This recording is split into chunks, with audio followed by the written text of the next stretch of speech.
President Trump could be on his way to issuing the first veto of his presidency.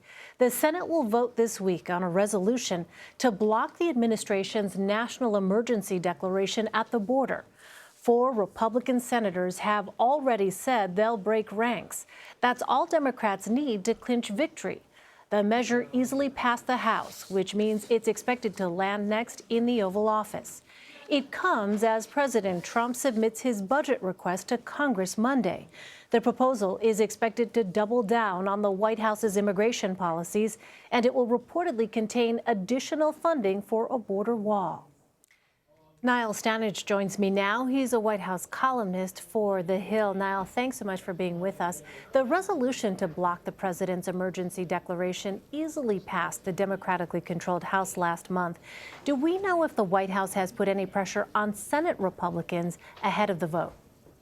Well, obviously, the White House wants the Senate and the Senate Republicans specifically to back its position. It's had limited success with that, so now the effort is to stop this trickle of Republicans who are dissenting from becoming a cascade. Right now, we have 4 Republican senators who are going to buck the White House line, apparently.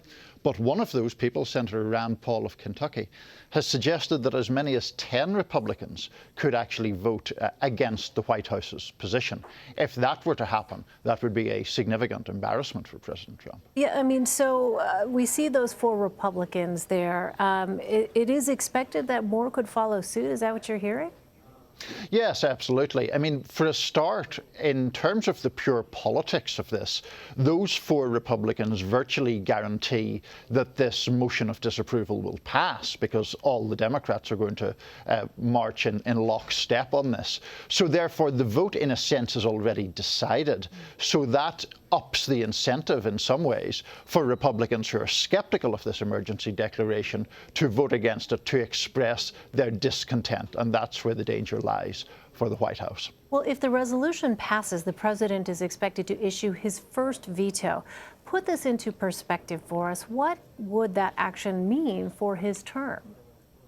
Well, you know, it would be politically a bit of a punch that he would have to take because he would be forced to issue this veto. Of course, it never came up during his first 2 years in the Oval Office when Republicans held both chambers of Congress.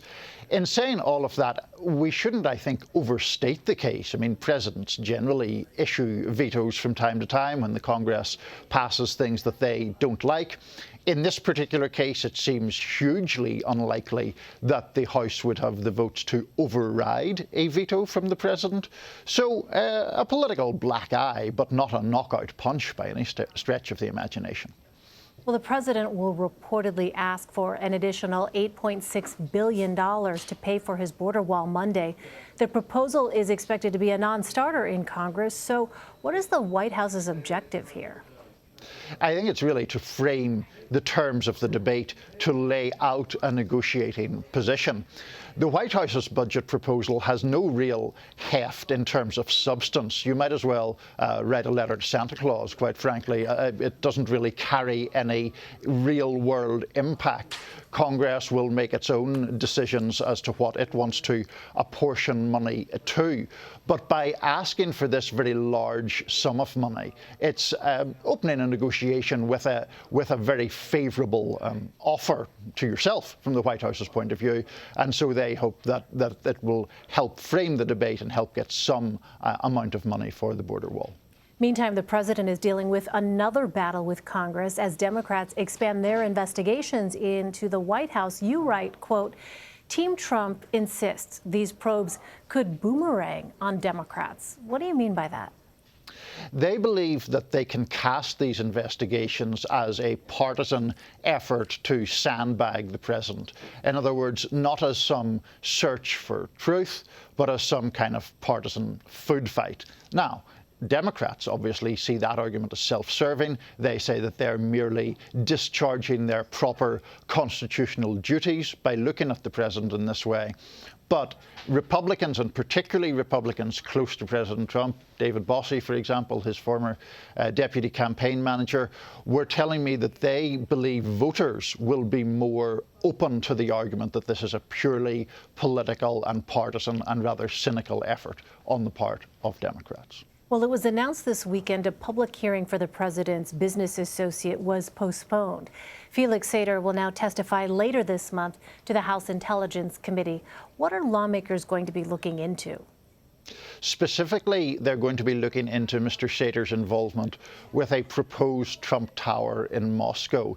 He worked closely with Michael Cohen, the president's former personal attorney, on this topic. It's obviously a very spectacular topic by its very nature. And it's made more so by the fact that Mr. Sater apparently was the prime advocate of a gambit that would have offered Vladimir Putin a penthouse in this Trump Tower, Moscow, as a kind of a marketing move. It would make the property more desirable to Muscovites if you had Putin living there.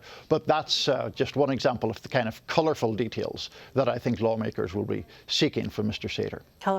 Colorful indeed. All right, finally, Niall, the president's former campaign chairman, was sentenced this past week to 47 months in prison for fraud.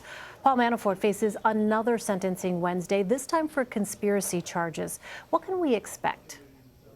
Well, what we'll be looking at is whether the sentencing comes in under the guidelines, as of course was the case last week when Mr. Manafort was sentenced to 47 months, when many people had expected a longer sentence.